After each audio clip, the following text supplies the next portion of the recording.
क्यों मेरा बेटा बीमारी के बिस्तर पे है, क्यों मेरी बहू बीमारी के बिस्तर पे है, क्यों मेरे परिवार में बीमारी ने घेरा कर रखा है, जबकि मैं तो चर्च जाता हूं, मैं तो प्रार्थना करती हूं, मैं तो बहुत दुआ करती हूं, मैं तो 40 रोजे भी रखती हूं, लेकिन फिर भी बीमारी मेरे घर का पीछा नहीं छोड़ रही। कितनी प्रेयर रिक्वेस्ट। प्रभु यीशु मसीह आज पूछ रहा है, ऐसा क्यों कि तेरे घर में बीमारी क्यों नहीं जा रही? एक बीमारी से चंगा होके आता है अस्पताल से, दूसरा अस्पताल चला जाता है। क्यों? कभी सोचा, कभी विचार किया? क्यों मेरे परिवार में सूखापन है, क्यों मेरे परिवार में अशांति है, क्यों मेरे घर के अंदर बेचैनी है और मेरे अंदर बेचैनी है? क्योंकि परमेश्वर की क्रूस से मेरी और आपकी निगाहें कहीं ना कहीं हटी हुई। क्यों मैं पैसे के लिए परेशान हूं, क्यों मैं नौकरी के लिए परेशान हूं, क्यों मैं अब आए दिन अपने चिंता में खोया रहता हूं? कभी सोचा है? जब मैं भाई जॉन प्रार्थना कर रहे थे, प्रभु की रूह ने मुझसे बोला, आज इनसे साफ साफ बात कर। देखो मैं खरा प्रचार करता हूं, मुझे डर नहीं लगता, क्योंकि मुझे जवाब किसको देना? उस हक ताला को जिसके सामने मैं पेश किया जाऊंगा। मुझे कलीसिया के लोगों को प्रसन्न करना बिल्कुल नहीं आता। मुझे निगाहें किसकी ओर लगी रहनी चाहिए? पौलुस रसूल इब्रानी की कलीसिया से एक डिमांड कर रहा है और कहता है, और विश्वास के कर्ता और सिद्ध करने वाले यीशु की ओर ताकते रहो। मुझको और आपको इन 40 दिनों में अपने आप को परमेश्वर के आगे रखकर परमेश्वर की ओर ताकने की आवश्यकता है। मुझको और आपको परमेश्वर की ओर देखना है। वो कहता है, अपने विश्वास के कर्ता और सिद्ध करता यीशु की ओर ताकते रहो। आज मैं और आप कहां ताक रहे हैं? ये आज प्रश्न है मेरे और आपके जीवन में। इन 40 दिनों में मैं और आप किसके लिए प्रार्थना कर रहे हैं? अपनी डिमांड के लिए, अपनी जरूरतों के लिए, अपने घर के लिए, अपने परिवार के लिए, या ये प्रार्थना कर रहे हैं कि प्रभु मुझे वो अनुग्रह दे कि मेरा परिवार, मेरा घराना तेरे अनुग्रह में आगे बढ़े और मेरा पूरा परिवार तेरी ओर ताकता रहे। हम डिमांडिंग प्रेयर तो नहीं कर रहे। परमेश्वर का दास पौलुस रसूल कलीसिया को समझा रहा है और कह रहा है कि तुम अपने विश्वास के कर्ता और सिद्ध करता करने वाले यीशु की ओर ताकते रहो। हमें आज मनुष्य की ओर नहीं ताकना, हमें आज उन लोगों की ओर नहीं ताकना जो हमारी मदद के लिए आगे आते हैं, परंतु हमें किसकी ओर ताकना है? यीशु की ओर। यीशु मसीह ने नए नियम में एक बात बोली, मैं चाहूंगा आप मेरे साथ वो पद पढ़े। यूहन्ना मत्ती रचित सुसमाचार उसका 5वां अध्याय और उसकी जो है 16वीं आयत जरा मेरे लिए पढ़े। मत्ती रचित सुसमाचार उसका 5वां अध्याय। उसी प्रकार तुम्हारा उजियाला मनुष्य के सामने चमके। हालेलुया। प्रभु कह रहा है कि तेरा मेरा उजियाला, तुम्हारा उजियाला किसके आगे प्रकट हो? मनुष्य के आगे। अगर मैं प्रार्थना करने वाला हूं तो बीमारी मेरे घर का हिस्सा नहीं होगी। अगर मैं प्रार्थना करने वाला हूं, यीशु की ओर ताकने वाला हूं, तो मेरे जीवन में यीशु की ज्योति चमकेगी। हालेलुया। अगर मैं प्रार्थना करने वाला हूं, यीशु की क्रूस को ताकने वाला हूं, तो मेरे घर से आशीषों की रोशनी आएगी। कोई ये नहीं कहेगा कि मिसेस प्रताप के घर में प्रॉब्लम है, सब यही कहेंगे उसका घराना आशीषित है। और आशीषित उसी का घराना होता है जो मसीह विश्वास के कर्ता सिद्ध करता की ओर ताकता रहता है। क्यों इसका बेटा 3 बार पार्षद बन गया? कभी सोचा? मैं जवाब देता हूं, क्योंकि कहीं ना कहीं उस एक बेटे की मां यीशु की ओर ताक रही होगी। इसके परिवार के लोग इसके लिए प्रार्थना कर रहे होंगे। तो पाओ जिसकी प्रतिज्ञा परमेश्वर ने अपने विश्वास करने वालों के लिए की है। तो प्रभु का वचन कहता है कि जब आप अपने सिद्ध करता परमेश्वर की ओर ताकते रहेंगे, कहता है अपने विश्वास के कर्ता और सिद्ध करता परमेश्वर की ओर ताकते रहो। हालेलुया। सिद्ध करता और विश्वास के कर्ता, क्योंकि बाइबल का परमेश्वर क्या कहता है? इब्रानियों की पत्री जब हम पढ़ते हैं उसका 11 अध्याय उसकी 6 आयत में कहता है कि बिना विश्वास परमेश्वर को प्रसन्न करना अनहोना है। हालेलुया। ये नहीं कि मैं संडे चर्च तो जा रही हूँ लेकिन बाद में वो दुनिया के सारे दिगंबर कर रही हूँ जिससे परमेश्वर को घृणा की परीक्षा हुई। तो वो चाहता तो वो शैतान के आगे झुक सकता था, लेकिन वो शैतान के आगे झुका नहीं, परंतु उसने कहा है शैतान मेरे पास से दूर हो जा। हालेलुया। क्योंकि उसे पता है, वचन में लिखा है कि मनुष्य केवल रोटी से नहीं परंतु हर एक शब्द से जो परमेश्वर के मुख से निकलता है उससे जीवित रहता है। ये वचन मुझको और आपको जीवित रखता। 21 दिन डैनियल और डैनियल के मित्रों ने उपवास रखा, सिर्फ साग पात खाया, लेकिन खुदावन ने उनके चेहरे नूरानी करे। हालेलुया। क्योंकि उन्होंने परमेश्वर की आज्ञा का पालन किया। उन्होंने किसकी ओर ताका? परमेश्वर की ओर ताका। उन्होंने परमेश्वर की ओर दृष्टि की, और इसलिए राजा दाऊद कहता है मैं अपनी आंखें पर्वतों की ओर उठाता हूँ, मुझे सहायता कहां से मिलती है? मुझे सहायता यहोवा की ओर से मिलती है, जो आकाश और पृथ्वी का करता है, वो तेरे पांव को टलने ना देगा। सुन इस्राएल का रक्षक, ना ऊंघेगा और ना सोएगा। क्योंकि जब आप अपने विश्वास के कर्ता और सिद्ध करता परमेश्वर की ओर ताकने लगेंगे तो परमेश्वर आपको गिरने नहीं देगा। हालेलुया। आपके पास प्रॉब्लम आएगी नहीं, प्रॉब्लम आएगी तो उसके साथ सॉल्यूशन भी आएगा। हालेलुया। और इसीलिए आज मैं आपको कुछ 3 बातें बताऊंगा कि हम कैसे परमेश्वर की ओर ताक सकते हैं। पहली बात हम परमेश्वर के वचन से देखेंगे। जैसे बाइबल बताती है, पौलुस रसूल कह रहा है कि विश्वास के कर्ता और सिद्ध करने वाले परमेश्वर की ओर ताकते रहो। और फिलिपियो उसका 1 अध्याय उसकी 6 आयत कोई मेरे लिए पढ़े। उसका जवाब हमें फिलिपियो 1 उसकी 6 आयत में पौलुस देगा। क्या कहता है, जरा पढ़े। पहला पॉइंट, हम कैसे उसकी ओर ताक सकते हैं। फिलिपियो 1 उसकी 6 आयत जल्दी निकालिए, पढ़िए।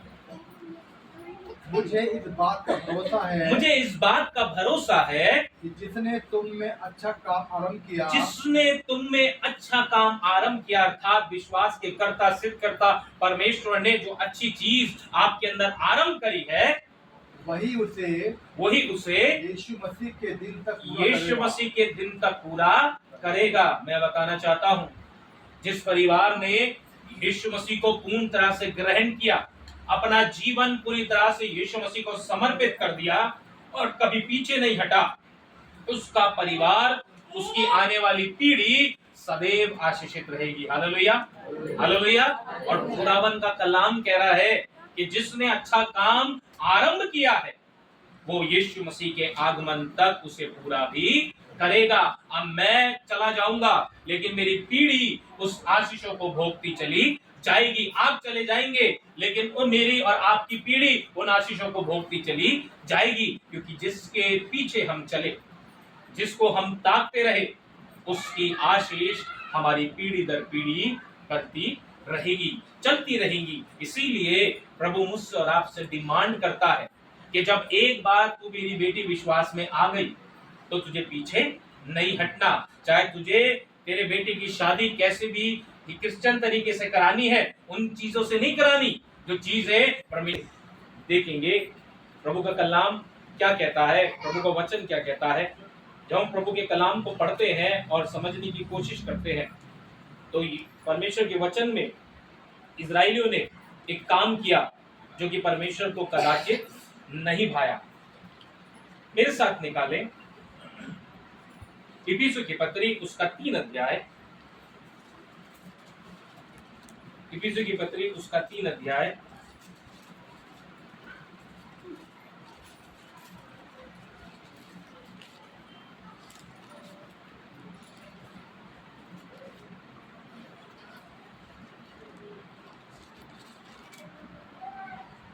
सॉरी इफिसियों की पत्री उसका 2 अध्याय उसकी 8 आयत से जरा मेरे लिए पढ़े। क्योंकि विश्वास के द्वारा अनुग्रह ही से तुम्हारा उद्धार हुआ है। हालेलुया। आपने जब विश्वास किया तो आपके ऊपर परमेश्वर का अनुग्रह उतरा। इब्रानियों का लिखने वाला कहता है अब अपने विश्वास के कर्ता और सिद्ध करता परमेश्वर की ओर ताकते रहो, और जिस दौड़ में दौड़ना है उसमें धीरज से दौड़ो, ताकि जो काम उसने आरंभ किया है वो मसीह के आगमन तक पूरा भी करे। हालेलुया।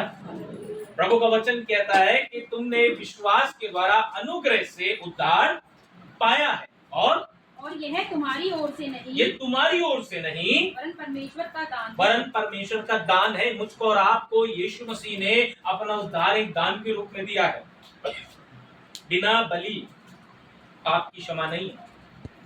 उसने तो अपने आप को मेरे और आपके लिए बलिदान कर दिया, ताकि उसके कोड़े खाने से मैं और आप क्या हो जाएं, चंगे हो जाएं। और पौलुस रसूल इफिसियों की कलीसिया को ये बात समझा रहा है और कह रहा है कि विश्वास के द्वारा अनुग्रह से तुम्हारा उद्धार हुआ है, और ये तुम्हारी ओर से नहीं वरन परमेश्वर का दान है। उसने मेरे और आपके लिए, मेरी बहन मेरे भाई, क्रूस पे अपना बलिदान दे दिया। वो मेरे और आपके लिए छलित हो गया, मर गया, लेकिन तीसरे दिन मृतकों में से जी उठकर इस बात का प्रमाण दिया कि मैं वो मृत्युंजय परमेश्वर हूं जो जीवन दे सकता है और लोगों की आयु को बढ़ा भी सकता है। हिजकिय्याह ने अपने पाप का अंगीकार किया, अब मुख कर कर परमेश्वर की ओर प्रार्थना किया, और परमेश्वर ने उसकी 15 वर्ष आयु के बढ़ा दिए। हालेलुया। जब हम अपने पाप का अंगीकार करते हैं, अपने पाप का पश्चाताप करते हैं और विश्वास कर कर उस अनुग्रह को अपने जीवन में काम करने देते हैं, तो प्रभु का वचन आगे पता है क्या कहता है? जरा पढ़े बहन। और न कर्मों के कारण, ना कर्मों के कारण ऐसा न हो कि कोई घमंड करे, ऐसा ना हो कि कोई घमंड करे, क्योंकि हम उसके बनाए हुए हैं, हम उसके बनाए हुए हैं। मैं और आप उसके स्वरूप में सृजे गए हैं। उसने मुझको और आपको रचा है और वो मुझको और आपको जानता है। भाई ने एक पद पढ़ा, बाइबल का परमेश्वर क्या कहता है? पहला कुरिन्थियों 4 अध्याय की आयत में पढ़ा, उसमें लिखा है कि परमेश्वर मनुष्य की कार्यों के ऊपर दृष्टि लगाए रहता है। हालेलुया। क्योंकि उसे पता है कि ये बेटी कहां ताक रही है, उसे पता है ये बेटी किसकी ओर देख रही है, और इसीलिए मैं और आप उसकी निगाह से हट नहीं सकते। लेकिन प्रभु कह रहा है कि मैं और आप जब उस विश्वास के कर्ता सिद्धकर्ता की ओर ताकते हैं, तो जब वो अनुग्रह मुझको और आपको देता है, तो आगे कहता है कि हम उस पर घमंड ना करें, वरन क्या करें? आगे पढ़े। और मसीह यीशु में उन भले कामों के लिए सृजे गए, उन मसीह यीशु में उन भले कामों के लिए सृजे गए हैं, जिन्हें परमेश्वर ने पहले से हमारे करने के लिए तैयार किया। जिन्हें परमेश्वर ने पहले से हमारे करने के लिए तैयार कर रखा है। हालेलुया। मैं और आप जब विश्वास में आ गए तो पीछे नहीं हटना, वरन भले कामों के लिए आगे बढ़ना है, चर्च जाना है, प्रार्थना लगातार करना है, संगति में बने रहना है, दुनियावी चीजों से अपने आप को बचाकर परमेश्वर में पूरी तरह से बने रहना है। और इसलिए यीशु मसीह ने बोला, यदि तुम मुझ में बने रहो, वो मेरा वचन तुम में बना रहे, तो जो चाहो पिता से मांगो तुम्हारे लिए हो जाएगा। हालेलुया। क्योंकि तुम मुझसे अलग होकर कुछ नहीं कर सकते। मैं और आप यीशु मसीह से अलग होकर कुछ नहीं कर सकते। इसलिए जब हम यिर्मयाह नबी की पुस्तक पढ़ते हैं, उसका 33 अध्याय और उसकी 6 आयत से जो भाई ने पढ़ा, जरा दोबारा से हम उस आयत को देखेंगे। यिर्मयाह 33 उसकी 6 आयत से, तो वहां परमेश्वर का वचन क्या कहता है? जरा पढ़े भाई। देख मैं इस नगर का इलाज, मैं इस गुलाउटी का इलाज करके इसके निवासियों को चंगा करूंगा। हालेलुया। आप कहाँ के निवासी हो? कहाँ के निवासी हो? गुलाउटी के। तो आपके नगर में बीमारी क्यों है? आपके नगर में श्राप क्यों है? आपके नगर में दिक्कतें क्यों हैं? आपके नगर में शराब क्यों है? आपके नगर में नशा क्यों है? कहीं ना कहीं हम परमेश्वर की ओर ताकने से पीछे हट रहे हैं। लेकिन प्रभु कह रहा है, अगर तुम मेरी ओर ताकोगे, जब मैंने तुम्हें उद्धार दिया है दान के रूप में, तो मैं चाहता हूं कि तेरा घर, तेरा नगर, तेरे नगर के निवासियों के घाव का इलाज करके मैं तुमको चंगा करूंगा। हालेलुया। आपको पता है, जिस कलीसिया में परमेश्वर की उपस्थिति होती है, जिस घर में परमेश्वर की उपस्थिति होती है, उस घर में बीमारी का कोई रोल नहीं होता। अगर छोटी मोटी बीमारी आती भी है तो प्रार्थना दुआ के द्वारा चली जाती है। कोई बड़े बड़े रोग उनको घेरते नहीं है, क्योंकि वहां प्रार्थना होती है। और जिस घर में प्रार्थना होती है, वहां शैतान का कोई कार्य नहीं होता। हालेलुया। और अगर हम अपने सिद्धकर्ता परमेश्वर को ताकने के बजाय दुनिया की दौड़ में दौड़ेंगे, तो इसीलिए ऑनेस्टमेल का वो गाना है ना, दुनिया की दौड़ में क्यों खो रहा है ना, भीड़ में क्यों खो रहा और दौड़ में क्यों दौड़ रहा है ना, मिलेगा कुछ भी ना फल जो तू हो रहा।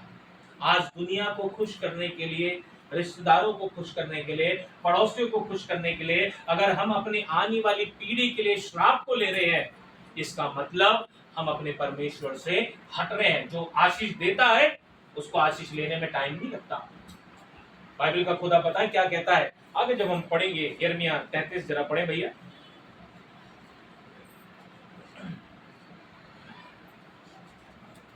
पढ़िए आगे। और उन पर पूरी पूरी शांति और सच्चाई प्रकट करूंगा। मैं यहूदा और इस्राएल के बंदियों को लौटा ले आऊंगा। और उन्हें पहले के समान बसाऊंगा। मैं उनको उनके सारे अधर्म और पाप के काम से शुद्ध करूंगा। जब आप परमेश्वर की ओर ताकने वाले बन जाएंगे, जैसे पौलुस कहता है, अब अपने विश्वास के कर्ता सिद्ध करता परमेश्वर प्रभु यीशु की ओर ताकते रहो। जब आप उसकी ओर ताकते रहेंगे तो वो कहता है, मैं तेरे नगर का इलाज भी करूंगा, तेरे निवासियों के ऊपर शांति भी डालूंगा, और आखिरी बात क्या कह रहा है, मैं उनको दोबारा से बसाऊंगा। हालेलुया। काम नहीं चल रहा, प्रार्थना करो। बेटे की नौकरी नहीं लग रही, बेटे को कहो बेटा कलीसिया आना शुरू कर। जब बेटा खुद ही चर्च नहीं आएगा, बहू खुद चर्च नहीं आएगी, तो आगे गति कैसे बढ़ेगी। रेल का डिब्बा अगर स्टेशन पे खड़ा रहे और उसमें इंजन ना लगे तो क्या वो डिब्बा अपने आप से बढ़ जाएगा? बताइए, बढ़ जाएगा? उसके पीछे आगे इंजन लगना जरूरी है, तभी वो स्टेशन से डिब्बा आगे बढ़ेगा और दूसरे स्टेशन पे गाड़ी रुकेगी। ऐसी हमारी जिंदगी। अगर मैं प्रार्थना करने वाला नहीं हूं, प्रार्थना करने वाली नहीं हूं, यीशु की ओर ताकने वाला नहीं हूं, तो मेरे और आपके जीवन की गाड़ी हमारे घर तक ही टिकी रहेगी, उससे आगे हमारी गति नहीं बढ़ेगी। परमेश्वर हमारी गति को बढ़ाने वाला परमेश्वर है। हालेलुया। वो हमें आशीष देने वाला परमेश्वर है, वो श्राप देने वाला नहीं है। उसने तो इजरायली कौम को बार बार चेतावनी दी। निनवे में योना को भेजकर कहा कि जा उस नगर के लोगों को कह दे, अगर अभी भी पश्चाताप करे, उपवास करे, टाट ओढ़े, रात पे बैठे, तो मैं उनके गुनाहों को माफ करके उनकी पीढ़ी को बचा लूंगा। वो परमेश्वर ऐसा परमेश्वर है। हालेलुया। और हम क्या कर रहे हैं? हम किसकी ओर ताक रहे हैं? इन रोजों में मैं और आप किस तरह का रोजा रख रहे हैं? हम मनुष्य को प्रसन्न करने के लिए रोजे रख रहे हैं, या हम यीशु मसीह की ओर ताकते हुए अपने मन की बात उससे कह रहे हैं? क्योंकि बाइबल का परमेश्वर कहता है, जब तू प्रार्थना कर तो चौक और नुक्कड़ों पे जोर जोर से नहीं, परंतु अपनी किवाड़, अपनी कोठरी के किवाड़ के अंदर जाकर अपने किवाड़ को बंद कर कर तेरा पिता जो गुप्त में है उससे प्रार्थना कर, तब वो तुझे बड़ी बड़ी और कठिन कठिन बातें बताएगा जिन्हें तू अभी नहीं समझता। हालेलुया। और इसीलिए प्रभु यिर्मयाह के द्वारा उन इजरायली कौम को बता रहा है और कह रहा है कि मैं तेरे नगर का इलाज करके उन पे पूरी शांति डालूंगा और उन्हें फिर से बसाऊंगा। और आगे क्या कहते हैं, जरा पढ़े भाई। मैं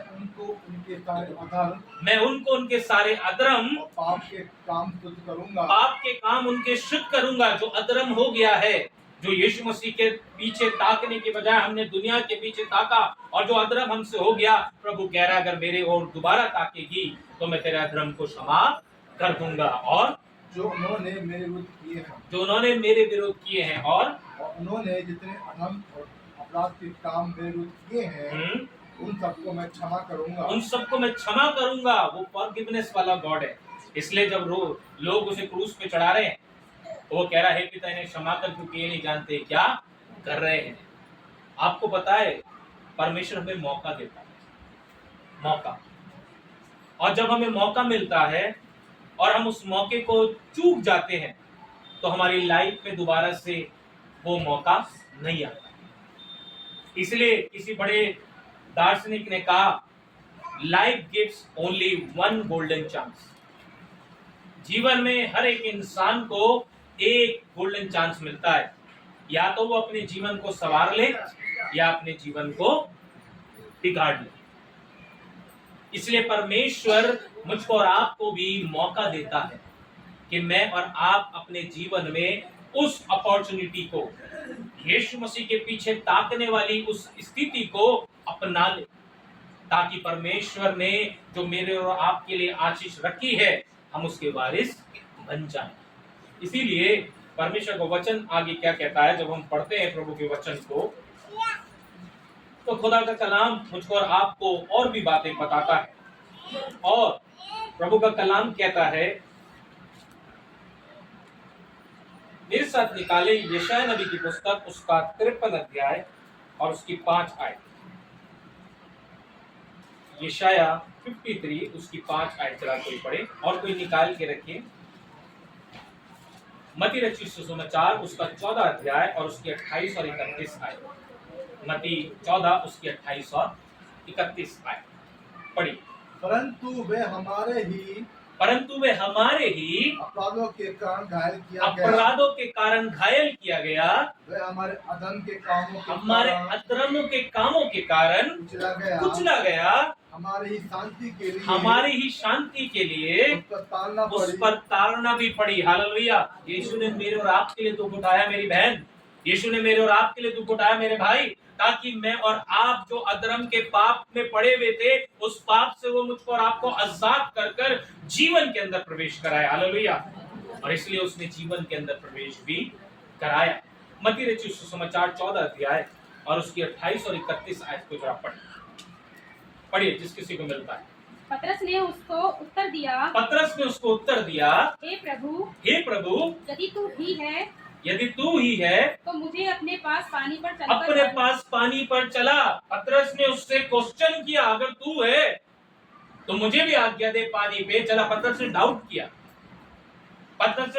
किया। वो यीशु की ओर ताक रहा था, यीशु की ओर देख रहा था, वो जानता था यीशु है, लेकिन फिर भी जानबूझकर उसने प्रश्न किया, अगर तू है तो मुझे भी आज्ञा दे। और आगे क्या कहते हैं पढ़े।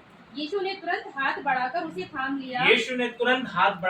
थाम लिया और उससे कहा, हे अल्पविश्वासी, तूने क्यों संदेह किया। हालेलुया। अरे बहन, मैं तो ईसा मसीह को हार होगा। हालेलुया। जो आरंभ किया है अच्छी बात, उस अच्छी बात को हमें क्या करके रखना है, पकड़ के रखना है। और इसलिए कहता है, पतरस को कह रहा है, हे अल्पविश्वासी, तूने क्यों संदेह किया। हमें संदेह नहीं करना, परंतु विश्वास करना है। और इसलिए कहता है, अब अपने विश्वास के कर्ता और सिद्ध करता परमेश्वर की ओर ताकते रहो। हालेलुया। ताकना है विश्वास के साथ, प्रार्थना के साथ, संगति के साथ। और पतरस के माफिक संदेह नहीं करना, परंतु आगे क्या कहता है जरा पढ़े। जब वे नाव पे चढ़ गए तो हवा थम गई। इस पर जो नाव पर थे उन्होंने उसे दंडवत करके कहा, सचमुच तू परमेश्वर का पुत्र है। हालेलुया। यीशु मसीह उनकी नाव में आया, उनके नाव के अंदर जो तूफान था, वो तूफान भी क्या हो गया, थम गया। हालेलुया। अगर आज आपके जीवन की नाव में यीशु मसीह आ गया, तो आपकी जिंदगी के जितने तूफान है, बीमारी है, तंगीहाली है, लाचारी है, परेशानियां है, कंफ्यूजन है, वो सब यीशु मसीह थामने के लिए तैयार है। हालेलुया। और वो परमेश्वर आपके पास आने के लिए तैयार है। और इसीलिए प्रभु का वचन क्या कहता है, जब हम प्रभु के कलाम को पढ़ते हैं तो एक पद हम पढ़ेंगे, 2 कुरिन्थियों 4 अध्याय उसकी 17 आयत को जरा पढ़े। 2 कुरिन्थियों 4 उसकी 17 आयत। क्योंकि हमारा पल भर का हल्का सा कलेश हमारे लिए बहुत ही महत्वपूर्ण है और अनंत महिमा उत्पन्न जाता है। हमारे लिए अनंत महिमा उत्पन्न करता जाता है। हालेलुया। जब आप विश्वास में आते हैं तो कलेश लेकर आएगा शैतान, लेकिन प्रभु का वचन कहता है कि उन कलेशों में अगर आप स्थिर रह गए तो आपके लिए वो कलेश बहुत महत्वपूर्ण है। क्योंकि उसकी आगे क्या आयत में क्या कहते हैं जरा पढ़े। और हम तो देखी हुई वस्तुओं को नहीं, परंतु हम देखी हुई वस्तुओं पे नहीं, परंतु अनदेखी वस्तुओं को देखते रहते हैं। अनदेखी वस्तुओं को देखते रहते हैं। विश्वास की आंखों से आप देखेंगे कि आपको खुदा बड़ा घर देख रहा है। आप विश्वास की आंखों से देखेंगे खुदा आपको बड़ी नौकरी दे रहा है। आप विश्वास की आंखों से देखेंगे कि खुदा आपको बड़ी गाड़ी दे रहा है। क्यों? क्योंकि वो खुदा तो आशीष देने वाला परमेश्वर है, वो श्राप नहीं। वो कहता है वो तो दुख दे के भी पछताने हारा परमेश्वर है। जब दुख भी होता है ना हमको, उसमें भी वो पछताता है। वो खुदा ऐसा खुदा है जिसने अपने आप को मेरे और आपके लिए कुर्बान कर दिया।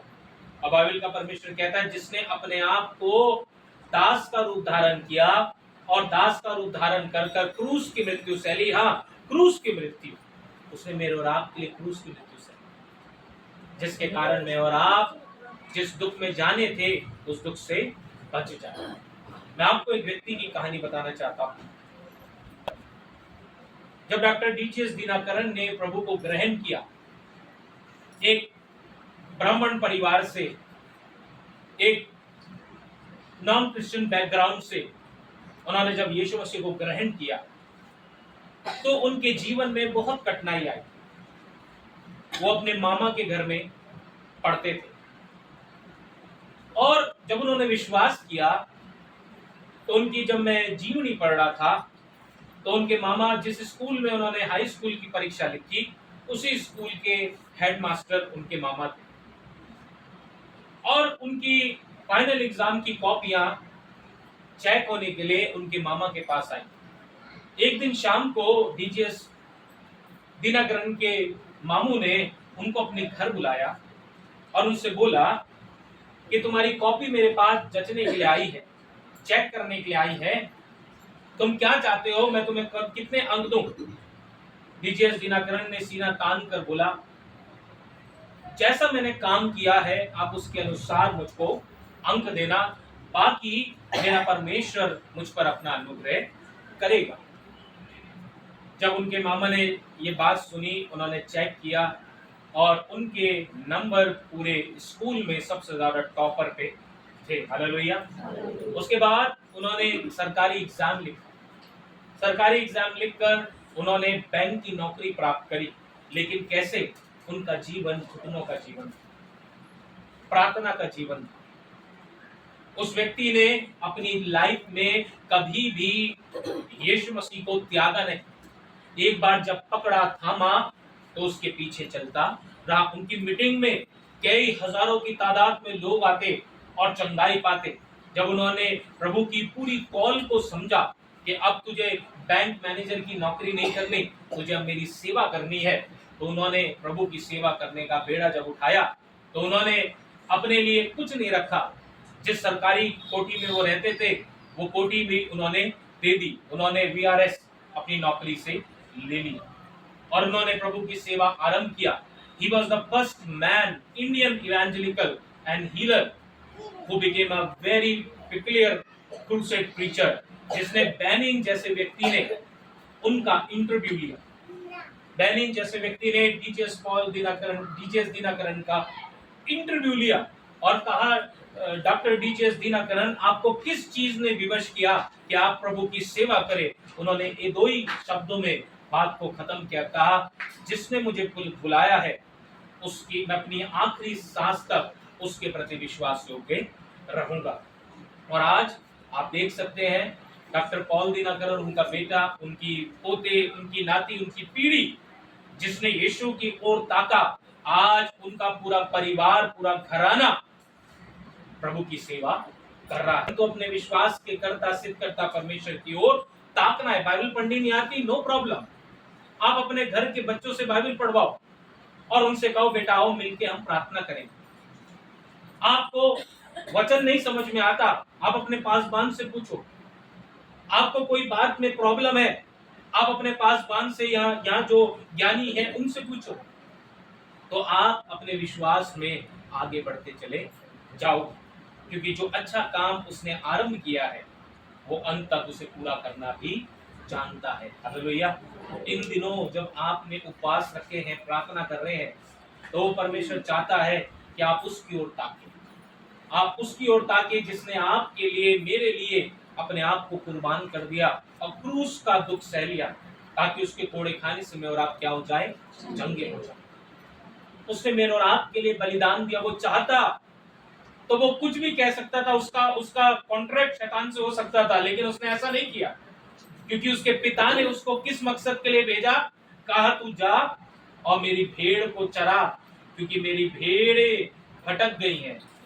इसलिए उसने मूसा को इस्तेमाल किया, उसने यीशु मसीह को परमेश्वर ने इस्तेमाल किया ताकि मेरा और आपके जीवन में वो अनुग्रह उतरे जिस अनुग्रह के लिए परमेश्वर ने मुझको और आपको चुना है। इसलिए प्रभु का वचन कहता है कि तुम चुनाव वंश राजपद अधिकारी याजकों का समाज हो। पहले तुम कुछ ना थे लेकिन अब तुम बहुत कुछ हो। मैंने अपने जीवन में अपने पुरखाओं के जीवन में कलडीएस साहब